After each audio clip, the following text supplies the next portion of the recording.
नमस्कार, स्वागत है आपका इंडिया न्यूज 53 में। आपके साथ मैं हूं फिरदौस। सही नजर डालते आज गतिविधियों पर।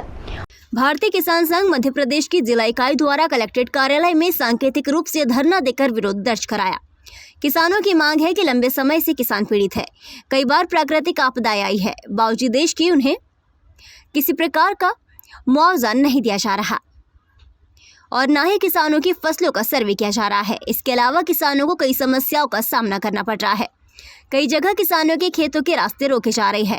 बुरहानपुर में भी टेक्समो पाइप फैक्ट्री सहित कई जगह किसानों के खेतों के रास्ते रोके गए, लेकिन शासन प्रशासन ध्यान नहीं दे रहा है। किसानों ने कहा कि चुनाव के समय बहुत से वादे किए गए थे, लेकिन उन्हें पूरा नहीं किया गया।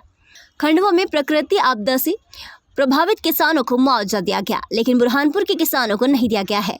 इस दौरान कलेक्टर कार्यालय में भारी संख्या में पुलिस बल मौजूद था। किसानों ने डिप्टी कलेक्टर को ज्ञापन सौंपा। किसान संघ के बैनर तले हम यहाँ पर एकत्रित हुए हैं। मांगे हमारी ये है कि निवृत्तमान विधानसभा जो अभी गई, उसके चुनाव के पूर्व कुछ घोषणाएं की गई थी। सबसे पहले ये घोषणा की गई थी कि गेहूं का जो मूल्य हम 2700 रुपये प्रदान करेंगे और धान का मूल्य जो है 3100 रुपये प्रदान करेंगे। लेकिन धान हमारा बिक चुका है। हमारा कहना यह है कि हमारा जो धान बिक चुका है उसका बोनस हमको दिया जाना चाहिए और जो 2700 रुपये की घोषणा की गई थी वो दी जाना चाहिए। पूरे जिले में आंधी तूफान 3 से 4 बार आ गया है। इसके पहले भी किसानों की फसलें पूरी चौपट हुई थी, उसका भी हमको ना तो उसका कुछ मूल्यांकन हुआ और ना ही कुछ मुआवजा मिला।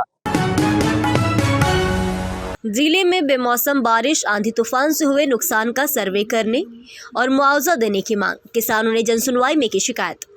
कलेक्टर कार्यालय में मंगलवार को जनसुनवाई में पहुंचकर जिले के किसानों ने बेमौसम बारिश और आंधी तूफान से हुए नुकसान का सर्वे कर मुआवजा देने की मांग की। किसानों ने कहा कि कुछ दिनों पूर्व आए आंधी तूफान के कारण खेतों में लगी गेहूं, मक्का, चना सहित अन्य फसलों को नुकसान हुआ है, लेकिन अभी तक सर्वे शुरू नहीं हुआ।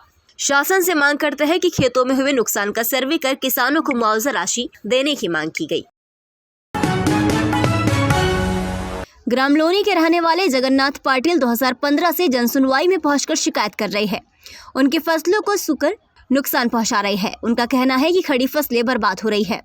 जंगली जानवर जंगल से उनके खेत में घुस जाते हैं और फसलों को नुकसान पहुंचा रहे हैं, जिससे अब तक उनका 12 लाख से अधिक का नुकसान हो चुका है, जिसकी शिकायत वे 2015 से लगातार हर जनसुनवाई में कलेक्ट्रेट कार्यालय आकर कर रहे हैं।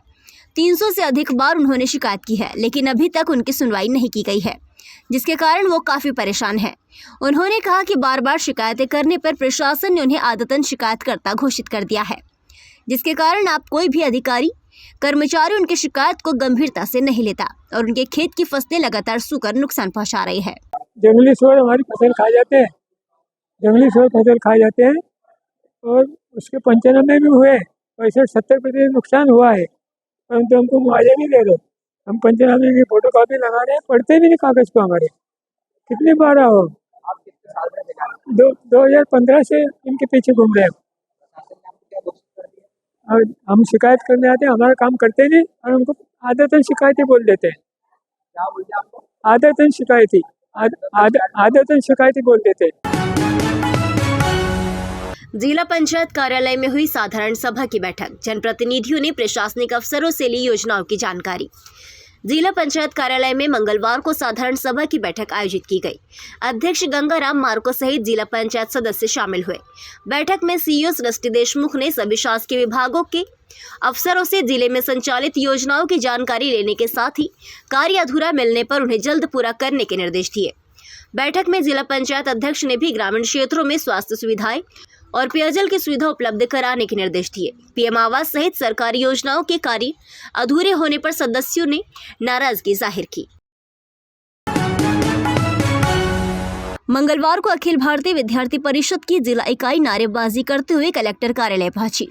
यहां पहुंचकर उन्होंने पश्चिम बंगाल के संदेशखाली की घटना को लेकर जाम का विरोध प्रदर्शन किया और भारत मां की जय जयकार के नारे लगाए। विद्यार्थी परिषद के युवाओं ने कहा कि संदेशखाली में जो घटना घट रही है वो शर्मनाक है। अखिल भारतीय विद्यार्थी परिषद की जिला संयोजिका ज्ञानेश्वरी ठाकुर ने कहा कि महिलाओं के साथ जो अत्याचार हो रहा है वो भी ऐसी जगह जहां पर महिला नेतृत्व कर रही है। हजारों महिलाएं अपने परिवारों के साथ संदेशखाली से पलायन करने को मजबूर है।